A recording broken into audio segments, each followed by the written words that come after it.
So today we are going to start atomic structure. तो पहले हम लोग एटॉमिक स्ट्रक्चर पढ़ेंगे, एटॉमिक स्ट्रक्चर के बाद फिर एक्सरे आएगा. ओके, सो एटॉमिक स्ट्रक्चर शुरू करें. आवाज आ रही है? क्लियर है सब कुछ? आपको आ रहा है? गुड. अच्छा, तो स्क्रीन कैसे, ऐसे सही है या फिर ऐसे हॉरिजॉन्टल में रखने से सही है? हाँ सर, हॉरिजॉन्टल ठीक. ओके, चलो ठीक है. सो एटॉमिक स्ट्रक्चर, अभी जो भी हम लोग पढ़ने जा रहे हैं वो पढ़ने जा रहे हैं for one electron system. For one electron system only. Like hydrogen है तो उसमें एक ही इलेक्ट्रॉन है. हीलियम प्लस है, उसमें सिर्फ एक ही इलेक्ट्रॉन है. लिथियम प्लस प्लस है, उसमें सिर्फ एक ही इलेक्ट्रॉन है. तो ये हम लोग बोर का मॉडल देखने जा रहे हैं. देखिए, सबसे पहले रदरफोर्ड ने जो मॉडल दिया था, तो रदरफोर्ड ने ये बोला था कि भाई न्यूक्लियस जो होता है वो रेस्ट में होता है और इलेक्ट्रॉन्स जो होते हैं वो उसके चारों तरफ घूम रहे होते हैं सर्कुलर पाथ में. तो सबने ये कहा कि भाई इलेक्ट्रॉन अगर सर्कुलर पाथ में घूमेगा तो उसका एक्सेलरेशन होगा, और एक्सेलरेशन होगा तो ये चीज सबको पता था कि एक्सेलरेटिंग चार्ज रेडिएट्स एनर्जी. तो ये सबको पता था कि भाई अगर एक्सेलरेशन होगा. अच्छा, बैकग्राउंड में क्या फैन का आवाज ज्यादा आ रहा है या फिर ठीक है? ठीक है. चलिए, तो ये सबने कहा, ये सबको पता था कि भाई चार्ज अगर एक्सेलरेशन में होता है तो इट रेडिएट्स एनर्जी.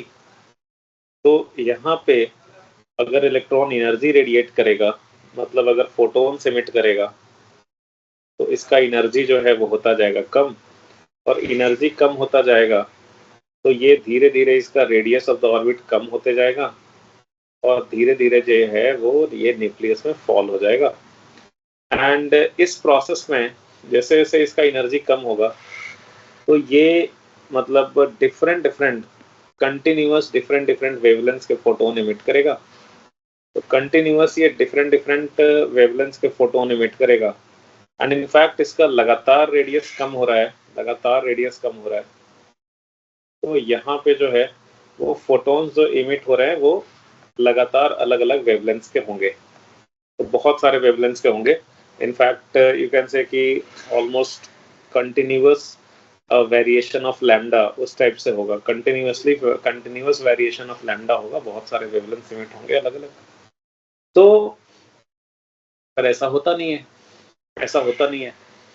जो फोटोन्स इमिट होते हैं वो देखा गया कि भाई वो कुछ सेट ऑफ फोटोन्स होते हैं और वो फिक्स्ड फ्रीक्वेंसी या फिक्स्ड वेवलेंथ के होते हैं.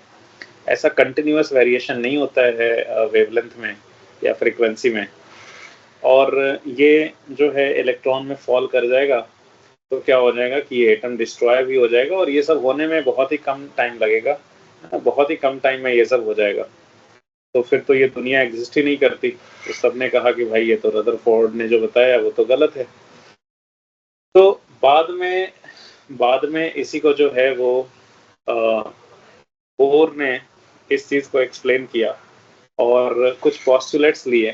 ठीक है, हालांकि कंप्लीट एक्सप्लेनेशन नहीं था उनके पास, लेकिन जो आइडिया आया उनके दिमाग में वो पता नहीं कहाँ से आया. तो वो पता नहीं वो कहाँ से आइडिया आया.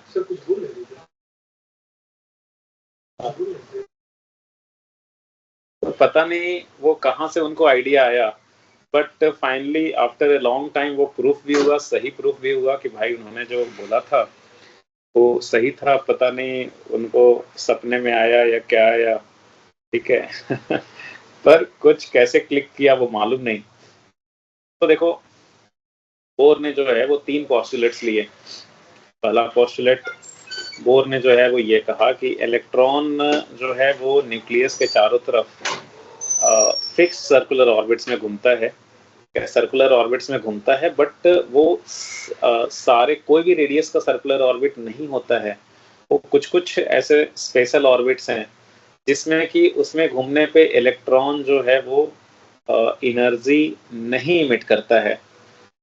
स्पेशल वैसे वैसे कुछ ऑर्बिट्स हैं, so there will be fixed set of circular orbits जिसमें इलेक्ट्रॉन्स घूमेंगे, और उन ऑर्बिट्स में जब इलेक्ट्रॉन घूमेंगे तो वो जो है वो एनर्जी इमिट नहीं करेगा।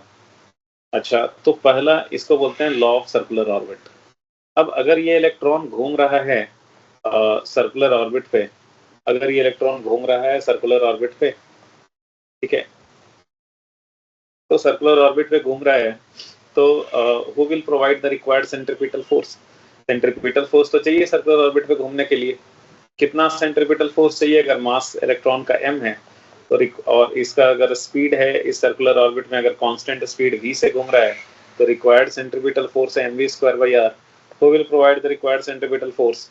इलेक्ट्रॉन पे एक ही फोर्स लग रहा है फिलहाल तो, एंड सिंगल इलेक्ट्रॉन सिस्टम की बात कर रहे हैं और तो कुछ है नहीं, तो इस पे फोर्स लगा रहा है न्यूक्लियस। न्यूक्लियस मान लो एटॉमिक नंबर Z है, तो न्यूक्लियस पे चार्ज होगा Ze + Zd, एंड इस पे जो इलेक्ट्रोस्टैटिक फोर्स ऑफ अट्रैक्शन लगेगा ये लगेगा kZe mod of E by r², so this will be equal to mv²/r, है ना। ये यहाँ पे electrostatic force is providing the required centripetal force mv²/r। यहाँ पे m जो है वो मास ऑफ इलेक्ट्रॉन है। ये पहला इक्वेशन हो गया। तो ये हो गया बोर का पहला पॉस्टुलेट। दूसरा जो है वो वही है लॉ ऑफ स्टेशनरी ऑर्बिट, जो बोर ने कहा कि भाई there will be some stationary orbit, some special orbits जिसमें इलेक्ट्रॉन घूमेगा तो वो सर्कुलर वो उसमें एनर्जी रेडिएट नहीं करेगा। और उसके लिए उसने बताया भी कि भाई वो ऑर्बिट्स कौन होंगे? वो ऑर्बिट्स वो होंगे जिसमें कि एंगुलर मोमेंटम जो होगा वो इंटीग्रल मल्टीपल ऑफ h/2π होगा। वो स्टेशनरी ऑर्बिट्स जो है जिसमें इलेक्ट्रॉन घूमेगा, जिसपे घूमते टाइम वो एनर्जी इमिट नहीं करेगा, एनर्जी रेडिएट नहीं करेगा, उन ऑर्बिट्स के लिए कंडीशन सेटिस्फाई होना चाहिए, angular momentum will be equal to integral multiple of h/2π। अब ये भी बता दिया बोर ने, अभी वो कैसे बताया, वो कैसे ये हुआ वो पता नहीं, ठीक है। तो बोर को कैसे आया, ये कैसे क्लिक किया, भगवान जाने।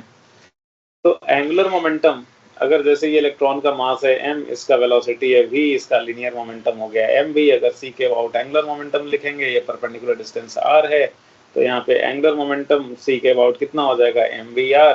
और उसने कहा ये एंगुलर मोमेंटम कितना होना चाहिए? ये होना चाहिए integral multiple of h/2π stationary orbits के लिए।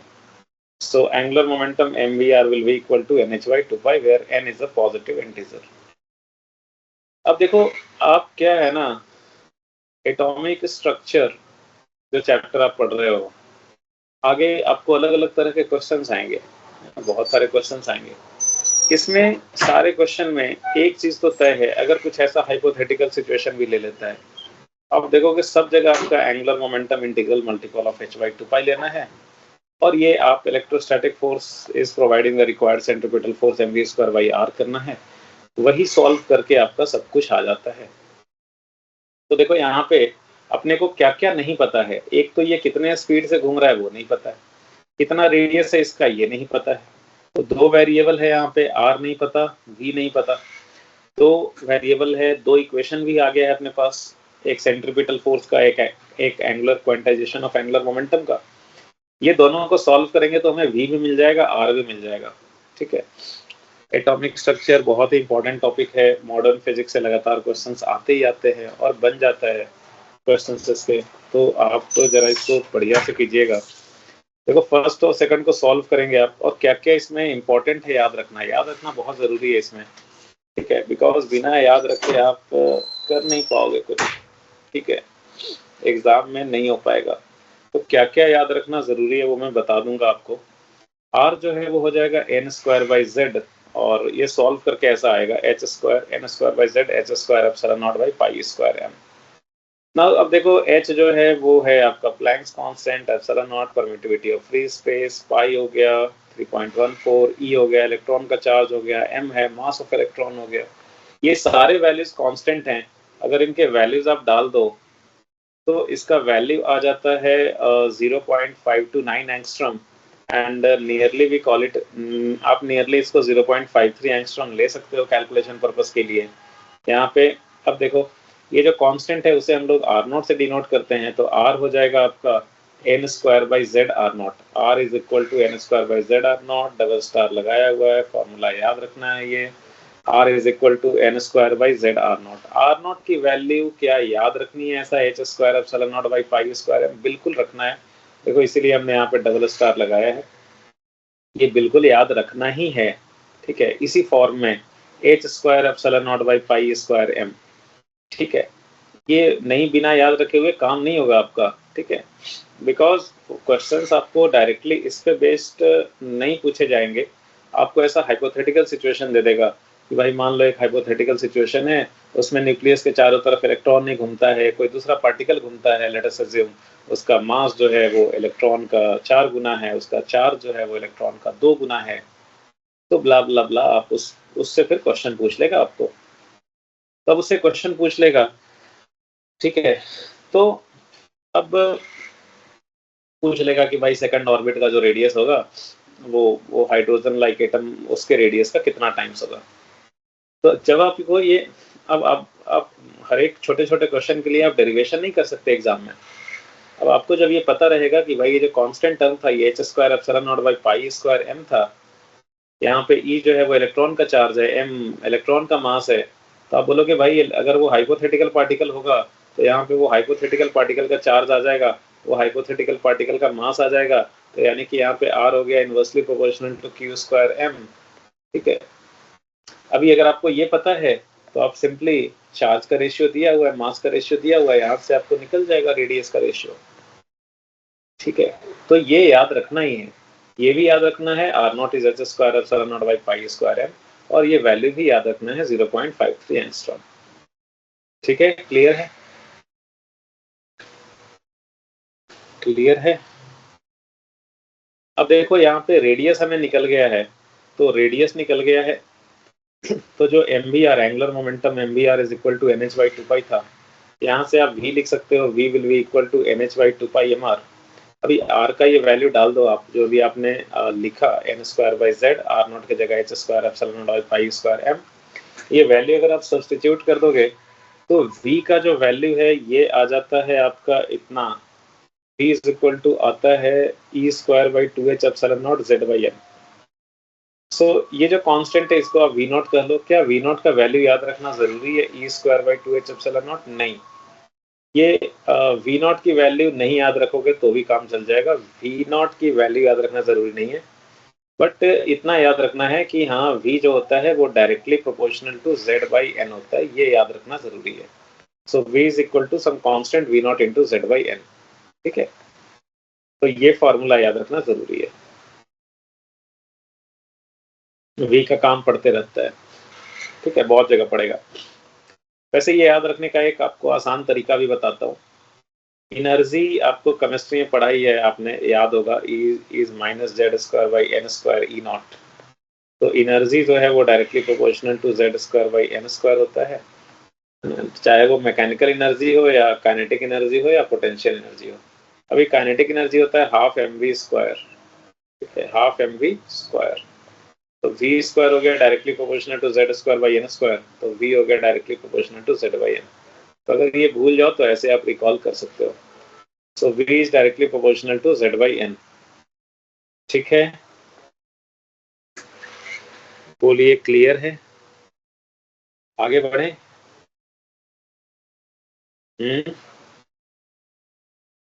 हेलो, बोलो भाई आगे बढ़े क्या? हाँ सर। फोटो इलेक्ट्रिक हाँ फोटो इलेक्ट्रिक इफेक्ट वाला आप लोगों ने कर लिया था, वो जो रेडिएशन प्रेशर और ये सब था लास्ट क्लास में किए थे, वो सब कर लिए थे आप लोग? हाँ सर। हाँ आपने तो कर ही लिया था, बाकी लोगों का पूछ रहा हूँ।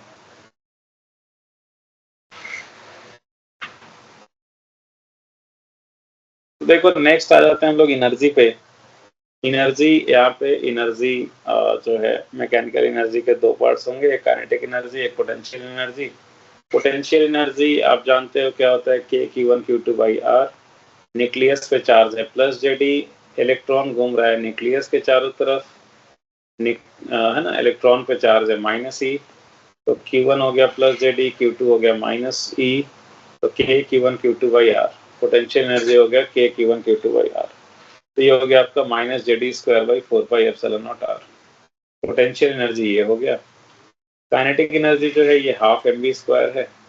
अभी 12 mv² का वैल्यू आप पीछे जो फॉर्मूला था ना V = V0Z/n, वहां से बैठाने की जरूरत नहीं है। आप 12 mv² की वैल्यू कहां से बैठाना प्रीफर करोगे? आपने इक्वेशन 1 में लिखा था कि electrostatic force is providing the required centripetal force. आपने लिखा था वहां पे कि electrostatic force is providing the required centripetal force. वहां पे लिखा था कि Kze²/r², this is equal to mv²/r। यहाँ से डायरेक्टली आपको mv² का वैल्यू मिल जाएगा। तो mv² का वैल्यू मिल जाएगा Kze²/r, ठीक है। तो ये मिल गया वैल्यू। अभी mv² मिल गया, तो काइनेटिक एनर्जी के लिए 12 mv² कर दो। काइनेटिक एनर्जी mv² आ गया है Ze²/4πε0, तो काइनेटिक एनर्जी 12 mv² ये हो जाएगा Ze²/8πε0R, ठीक है। नोट्स मैं आपको भेज दूंगा क्लास के बाद, बट जो कुछ मेन फॉर्मूला है वो आप अभी लिख ले सकते हो, आगे क्वेश्चन बनाने के काम में आएगा। क्वेश्चन हम लोग करेंगे आज ही। तो काइनेटिक एनर्जी जो है ये हो गया 12 mv², ये Ze²/8πε0R। पोटेंशियल एनर्जी जो आया है वो कितना है? वो है -Jd²/4πε0R। तो जो टोटल एनर्जी होगा kinetic energy plus potential energy, तो potential energy -Jd²/4πε0R, kinetic energy Zd²/8πε0R। इन दोनों को अगर आप जोड़ दोगे तो टोटल एनर्जी हो जाएगा -Jd²/8πε0R। तो टोटल एनर्जी जो है ये -Jd²/8πε0R है। अगर आप ये देखोगे तो ये काइनेटिक एनर्जी का नेगेटिव है। काइनेटिक एनर्जी है Zd²/8πε0R, और जो टोटल एनर्जी आया है पोटेंशियल एनर्जी और काइनेटिक एनर्जी को ऐड करके वो आया है -Jd²/8πε0R। So this is negative of kinetic energy. तो total energy is negative of kinetic energy. और ये जो टोटल एनर्जी है ये एक्चुअली पोटेंशियल एनर्जी था अपना -Jd²/4πε0R, तो ये पोटेंशियल एनर्जी का हाफ भी है। So you can also write it as potential energy का हाफ। तो ये हमें रिलेशन मिल गया, total energy is negative of kinetic energy, या फिर total energy is potential energy का हाफ। देखो इसी टाइप का रिलेशन जो था वो ग्रेविटेशन में प्लैनेटरी मोशन के लिए भी था, बिल्कुल सेम रिजल्ट, बिल्कुल वैसा ही रिजल्ट, ठीक है। यहाँ पे electrostatic force is providing the required centripetal force, वहाँ पे ग्रेविटेशनल फोर्स जो था वो प्रोवाइड कर रहा था रिक्वायर्ड सेंट्रीपिटल फोर्स। यहाँ पे भी जो है वो एंगुलर मोमेंटम कंजर्व्ड होता है, वहाँ पे भी जो एंगुलर मोमेंटम होता है वो कंजर्व्ड होता है। सेंटर ऑफ द इसके अबाउट घूम रहा है ना, चाहे मान लो प्लैनेट से सन के अबाउट घूम रहा है तो सन के सेंटर के अबाउट एंगुलर मोमेंटम कंजर्व्ड होता है। या फिर अगर मान लो कि सैटेलाइट है अर्थ के अबाउट घूम रहा है तो अर्थ के सेंटर के अबाउट एंगुलर मोमेंटम कंजर्व्ड होता है। तो जिसके अबाउट घूम रहा है तो उसके सेंटर के अबाउट एंगुलर मोमेंटम वहां पे भी कंजर्व्ड होता है। तो सेम टाइप का इक्वेशन बनता है, सेम टाइप का रिजल्ट आता है, बिल्कुल सेम टाइप का रिजल्ट आता है। तो ये है टोटल एनर्जी जो है वो कितना है? नेगेटिव ऑफ काइनेटिक एनर्जी, ठीक है। And you can also write it as potential energy का half. Now substituting R we get, तो यहाँ पे आर सब्स्टिट्यूट कर दो अगर आप, है ना। ई का वैल्यू है -Jd²/8πε0R, आर का वैल्यू आपको पता चल गया n²/z, आर नॉट जो है वो है h²ε0/π²m। अभी हम लोगों ने देखा, ये वैल्यू अगर आप डाल दो तो ई का जो वैल्यू है वो इतना आ जाएगा यार, ई का वैल्यू आ जाएगा -z²/n² e⁴m/8 h²ε0²। अब ये जो वैल्यू है ये again this is a constant, m is mass of electron, e is the charge on electron, h जो है वो प्लैंक्स कांस्टेंट है, ε0 permittivity of free space, this term is constant. ये टर्म को हम लोग E0 नाम देते हैं, और इसकी जो वैल्यू आती है E0 की वो आती है 13.6 इलेक्ट्रॉन वोल्ट। ये एनर्जी का इसका जो है वो क्या बोलते हैं, हाँ, इसका डायमेंशन जो है वो एनर्जी का है, तो इसका जो यूनिट होगा वो भी इलेक्ट्रॉन वोल्ट होगा, एनर्जी का जो यूनिट है, ठीक है। तो अगेन क्या ये हमें E0 का वैल्यू याद रखना है, e⁴m/8 h²ε0²? यस डेफिनेटली ये आपको याद रखना है। तो 13.6 इलेक्ट्रॉन वोल्ट तो आपको ऑलरेडी याद रहता है, ये केमिस्ट्री में आपने पढ़ा ही है। लेकिन फिजिक्स के क्वेश्चंस के लिए आपको ये चीज जो है वो याद रहना चाहिए कि E0 is e⁴ m/8h² E is -z² E0, तो ये तो आपको याद रहता ही है ना? बोलिए। तो ये रिजल्ट आपको याद रखना है यार, ना? यहाँ पे m जो है वो मास ऑफ इलेक्ट्रॉन है, E जो है वो चार्ज ऑन इलेक्ट्रॉन है। अगर क्वेश्चन ऐसा दे दिया कि भाई एक हाइपोथेटिकल पार्टिकल है, वो किसी न्यूक्लियस के अबाउट घूमता है, हाइपोथेटिकल केस है, ठीक है, एंड यहाँ पे जो है वो उस हाइपोथेटिकल पार्टिकल का जो मास है वो मान लो इलेक्ट्रॉन के मास का हाफ है, उसका जो चार्ज है वो इलेक्ट्रॉन के चार्ज का डबल है, तो E0 की वैल्यू क्या होगी, या E का वैल्यू पूछ लेगा, वो दे देगा बाकी चीजें। तो वो आपको बताना है कि मास जो है वो हो गया हाफ और E जो है ये हो गया डबल। तो आपसे पूछेगा एनर्जी के बारे में क्या होगा। तो देखो आप ये फॉर्मूला से देख सकते हो कि E0 is directly proportional to e⁴m। तो अगर मान लो चार्ज डबल हो गया है तो 2⁴m, मास हाफ हो गया है तो ये 8 हो गया, 8 टाइम्स जो है वो इंक्रीज हो जाएगा। ये फॉर्मूला याद रहेगा तो हम लोग डायरेक्टली बोल पाएंगे। तो ये फॉर्मूला आपको याद रखना है, ये मस्ट है, ठीक है? बोलो याद रहेगा क्या? ये आप अभी लिख लो, ये आगे क्वेश्चंस बनाने के काम में आ सकता है, आप अभी लिख लो, आप ये लिख लो। एंड आई होप रेडियस वाला लिखा होगा आपने, ये रेडियस का था, ये टर्म जो था वो रेडियस के लिए था, ठीक है? लिख लीजिए आप।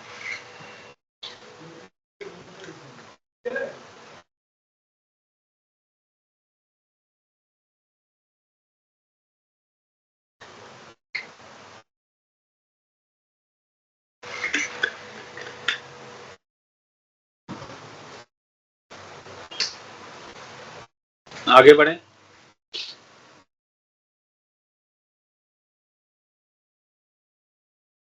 बताइए, आगे बढ़े। हाँ सर। चलिए बहुत बढ़िया। तो ये है। अच्छा, एक इसके बाद आप एक चीज, अच्छा ये इलेक्ट्रॉन वोल्ट तो आपको पता ही है कि 1 इलेक्ट्रॉन वोल्ट एनर्जी का छोटा सा यूनिट होता है, ये इसमें 1.6 × 10⁻⁻19 जूल होता है। अच्छा, एक और बड़ा इंपॉर्टेंट रिलेशन है जो आपको क्वेश्चंस बनाने में बहुत काम आता है, और वो है रिडबर्ग कांस्टेंट। उसका जो वैल्यू होता है वो होता है E0/hc। सो R जो होता है वो E0/hc होता है। आप E0 को R × hc भी लिख सकते हो। सो ये जो है ये रिलेशन बड़ा यूज आता है क्वेश्चंस बनाने के टाइम पे। अभी ये कैसे आया मैं आगे रिडबर्ग कांस्टेंट आज ही के क्लास में बताऊंगा, तो ये करा दूंगा। तो ये रिलेशन भी आप लिख ले सकते हैं। नेक्स्ट आपको इस पे क्वेश्चन कैसे मिलेगा? क्वेश्चन ऐसा मिलेगा कि देखो भाई इलेक्ट्रॉन घूम रहा है न्यूक्लियस के चारों तरफ, तो इलेक्ट्रॉन जो है वो न्यूक्लियस के चारों तरफ घूम रहा है, तो उसका टाइम पीरियड ऑफ रिवॉल्यूशन क्या होगा? आपको बताना है उसका टाइम पीरियड ऑफ रिवॉल्यूशन क्या होगा।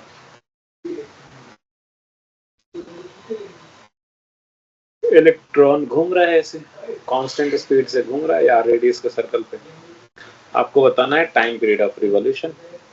तो टाइम पीरियड जो होगा वो क्या होगा? एक चक्कर काटने में जो टाइम लगेगा वो लगेगा 2πr। एक चक्कर काटने में जो टाइम लगेगा वो लगेगा 2πr बाई v। सॉरी, एक चक्कर काटने में जो लेंथ कवर किया उसने वो 2πr और कांस्टेंट स्पीड v से कर रहा है, तो जो टाइम लगेगा वो हो जाएगा 2πr/v। So time period is 2πr/v। r का वैल्यू यहाँ पे रख देंगे हम लोग n²/zr0, और v की जो वैल्यू है ये है v0z/n। v का वैल्यू हम लोगों ने ऊपर में देखा था, v0z, देखो काम आ रहा है ना। अब v0 का वैल्यू भले ही मत जानो, बट ये जो रिलेशन है v is directly proportional to z and inversely proportional to n, ये आपको बार बार यूज में आएगा। तो v is equal to v0z/n, r की वैल्यू है n²/zr0। यहाँ से आपको पता चल गया कि t जो है वो something into nq by Z square हो जाएगा। तो यहाँ से हमें पता चल गया कि time period is directly proportional to N cube by Z square. तो यही रिलेशन पूछता है, ठीक है, यही रिलेशन पूछता है। आपसे पूछ लेगा इस पे क्वेश्चन कि अच्छा भाई देखो, एक हाइड्रोजन एटम में एक इलेक्ट्रॉन घूम रहा है सर्कुलर ऑर्बिट पे, और अगर हाइड्रोजन के जगह यही हीलियम प्लस में अगर ये घूम रहा होता, तो हीलियम प्लस आयन में अगर ये इलेक्ट्रॉन घूम रहा होता चारों तरफ, तो उसका जो टाइम पीरियड है वो हाइड्रोजन वाले का कितना टाइम, मतलब हाइड्रोजन वाले के लिए टाइम पीरियड अगर टी नॉट है, तो हीलियम वाले के लिए टी की वैल्यू कितना होगा, ये आप बताओ टी नॉट के टर्म्स में, ये आप बताओ टी नॉट के टर्म्स में। तो आप यहाँ से चेक करोगे कि अच्छा भाई टी जो है वो directly proportional to N cube by Z square है, सेम ऑर्बिट की बात कर रहा है, मान लो फर्स्ट ऑर्बिट की ही बात कर रहा है, दोनों में एन का वैल्यू सेम लिया है, तो T inversely proportional to Z square मुझे दिख रहा है। तो यहाँ मैं बता दूंगा कि हाइड्रोजन की जगह अगर हीलियम होगा तो वहां पे चक्कर काटने में कम टाइम लगेगा, 1/4 टाइम लगेगा। हाइड्रोजन के लिए अगर टी नॉट लग रहा है तो हीलियम के लिए जो है वो टी नॉट बाई 4 लगेगा, ठीक है। आपसे पूछ लेगा कि अच्छा हाइड्रोजन एटम की अगर बात करें तो फर्स्ट ऑर्बिट में एक चक्कर काटने में अगर टी नॉट टाइम लग रहा है, तो सेकंड ऑर्बिट में एक चक्कर काटने में कितना टाइम लगेगा। सेम ही एटम है, हाइड्रोजन है, आप देख रहे हो, अच्छा टी जो है वो directly proportional to N cube है, तो अगर फर्स्ट ऑर्बिट में टाइम लगता है, फर्स्ट ऑर्बिट में अगर टाइम लगता है टी नॉट, तो सेकंड ऑर्बिट में इनका वैल्यू 2 हो गया, तो वो 8 टी नॉट हो जाएगा। तो इस टाइप से आपसे क्वेश्चन पूछा जा सकता है। तो इसमें आपको जो है जो वेरिएशन हो रहा है इनका एन और जेड के साथ, वो आपको पता होना चाहिए, ठीक है। आप ये याद रखने की जरूरत नहीं है, ये टाइम पीरियड का याद रखने की जरूरत नहीं है, आप बस रेडियस का याद रखो N square by Z R naught, D का याद रखो V naught Z by N, और इसका निकाल लो एग्जाम में। बस प्रोपोर्शन, मतलब ये सिर्फ कांस्टेंट का वैल्यू थोड़ा ही निकालना है, सिर्फ वेरिएशन कैसे हो रहा है वही देखना रहेगा, ठीक है। तो ये हो जाएगा, ठीक है, बोलो हो जाएगा ना।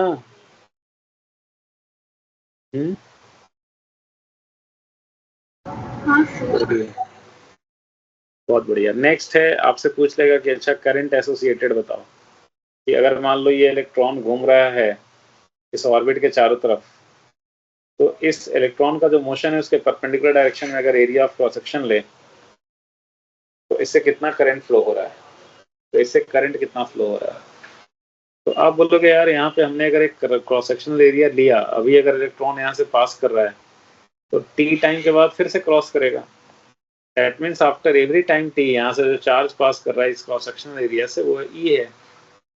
तो after every time T E electron E charge pass कर रहा है, तो पर सेकंड कितना चार्ज पास करेगा, ई बाई टी। पर सेकंड जो चार्ज पास करे वही तो करंट होता है। तो यहाँ पे करंट हो गया ई बाई टी, टी का वैल्यू बैठा दिया हमने, ऊपर में जो टी का रिजल्ट आया उसी का यूज कर लिया, तो टी का रिलेशन बैठा दिया उसको यूज कर लिया, और यहाँ से हमें करंट का वेरिएशन पता चल गया कि it is directly proportional to Z square and inversely proportional to N cube. Current हो गया I naught into Z square by N cube, ठीक है। बताइए।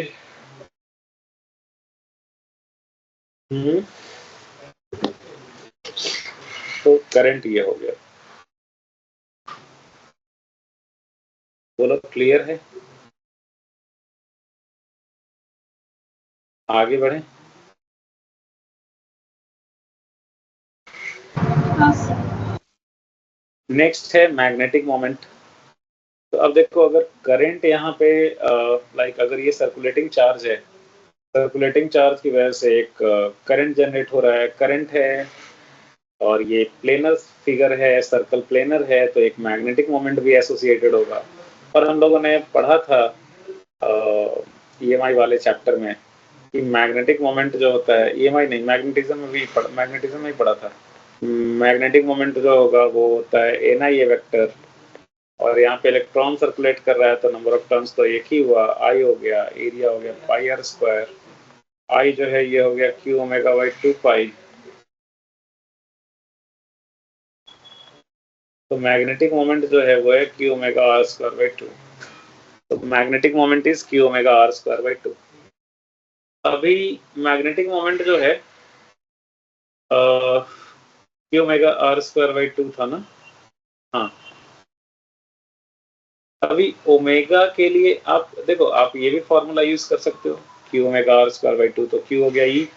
ओमेगा के लिए फिर आपको 2 पाई बाई टाइम पीरियड का लिखना पड़ेगा, और रेडियस के लिए आपको वही N square by Z R naught इसका स्क्वायर लिखना पड़ेगा।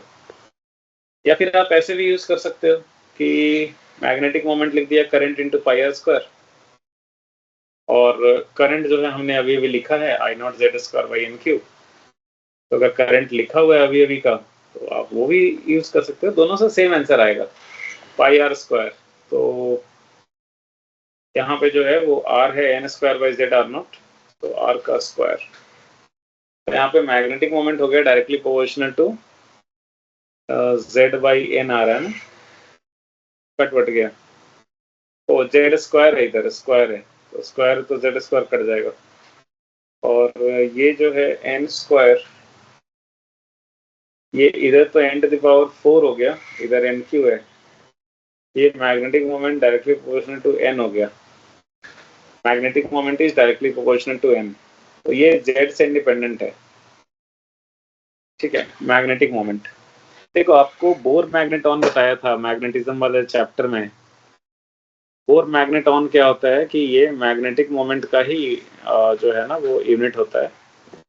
एंड क्या होता है यूनिट, हमने पढ़ा था कि बोर मैग्नेट, हमने ये पढ़ा था कि जो मैग्नेटिक मोमेंट होता है ये क्या होता है, एक बड़ा इंपॉर्टेंट रिलेशन देखा था हम लोगों ने ईएमआई में, मैग्नेटिक मोमेंट और एंगुलर मोमेंटम में ये रिलेशन होता है, mu is equal to Q by 2m L vector, जो हमेशा सेटिस्फाई होता है। ठीक है, तो अब क्या करो आप, Q के जगह E हो गया, एंगुलर मोमेंटम के जगह आप NH बाई 2 पाई रख दो, एंगुलर मोमेंटम की जगह रख दो NH बाई 2 पाई, तो म्यू जो है वो क्या हो गया, म्यू हो गया NHE by 4 pi M, mu हो गया NHE बाई 4 पाई एम। अगर n का वैल्यू 1 रखेंगे, ठीक है, तो n का वैल्यू 1 रखने से जो म्यू का वैल्यू आता है, हम लोग इसी को वन बोर मैग्नेटॉन बोलते हैं। वन बोर मैग्नेटॉन हमने पढ़ा था ईएमआई में भी, अब फिर से आप देखें तो आपको याद आ गया होगा। एंगुलर मोमेंटम है integral multiple of h by 2 pi, mu और l में ये रिलेशन होता है q by 2m L vector, charge q की जगह e लिखेंगे, 2m हो गया मास ऑफ इलेक्ट्रॉन, एंगुलर मोमेंटम है nh बाई 2 पाई। ठीक है, तो फर्स्ट ऑर्बिट में जो मैग्नेटिक मोमेंट होगा उसमें n का टर्म हट गया, ये हो गया आपका h बाई 4 पाई m, इसी को बोलते हैं वन बोर मैग्नेटॉन। ठीक है, तो डिफरेंट ऑर्बिट्स के लिए जो मैग्नेटिक मोमेंट हम लोग लिखते हैं वो बोर मैग्नेटॉन के रेशियो में ही लिखते हैं। और ये देखो मैग्नेटिक मोमेंट यहाँ पे है mu naught N, so this is directly proportional to N and independent of Z. मतलब अगर हाइड्रोजन एटम है या हीलियम प्लस है या Li प्लस प्लस है, कोई भी है, सबके लिए जो बोर मैग्नेटॉन होगा उसका वैल्यू सेम ही होगा फॉर ए पार्टिकुलर ऑर्बिट। ठीक है, बोलिए आगे बढ़े, नींद आ रही है क्या? हाँ बोलो यार, बोर हो गए क्या आप? बोर बोर मॉडल पढ़ते पढ़ते? हाँ, बोर मॉडल पढ़ते पढ़ते बोर हो गए? चलो देखो, सेंटर पे और क्या निकाल सकते हो आप निकाल सकते हो सेंटर पे मैग्नेटिक फील्ड क्या होगा, लाइक ये सर्कुलेटिंग चार्ज के लिए इसके सेंटर पे मैग्नेटिक फील्ड कितना होगा?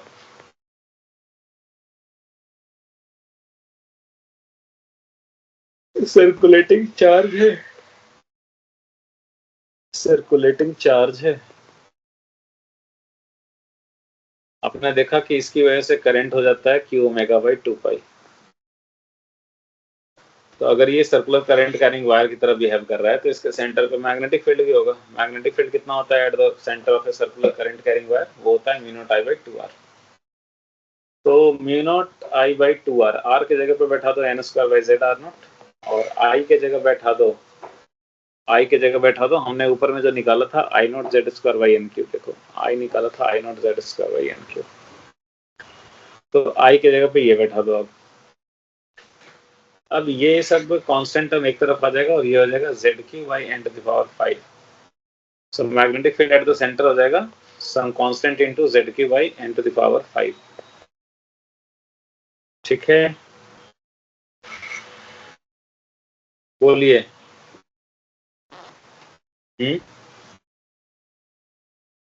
तो यहाँ तक देख लिया हम लोगों ने। इसके बाद फिर क्या है, इसके बाद जो है वो बहुत इंपॉर्टेंट चीज़ है, वो है एनर्जी लेवल डायग्राम्स वगैरह। ठीक है,